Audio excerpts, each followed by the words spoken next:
చిన్న ఇంటి ముందున్న పాత బెంచ్మీద రామయ్య కూర్చుని ఉన్నాడు. పక్కనే అతని కొడుకు అర్జున్ మొబైల్లో మునిగిపోయి. సాయంత్రం సూర్యుడు మెల్లగా అస్తమిస్తున్నాడు. రామయ్య నెమ్మదిగా అడిగాడు, నాన్నా, ఈరోజు ఎలా గడిచింది? అర్జున్ తలెత్తకుండా, బాగానే నాన్నా అన్నాడు. కొన్ని క్షణాల నిశ్శబ్దం. రామయ్య చేతిలోని కర్రను నేలమీద నెమ్మదిగా ఆడించాడు.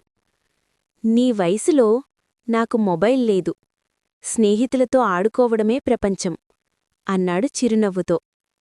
అర్జున్ ఈసారి తలెత్తి తండ్రిని చూశాడు. ఆ ముఖంలో కష్టముంది, కాని ఆ కళ్లలో ప్రేమ ఇంకా అలాగే ఉంది.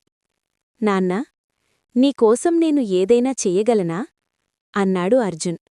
రామయ్య నవ్వుతూ, నన్ను చూసి కాసేపు నవ్వితే చాలు అన్నాడు.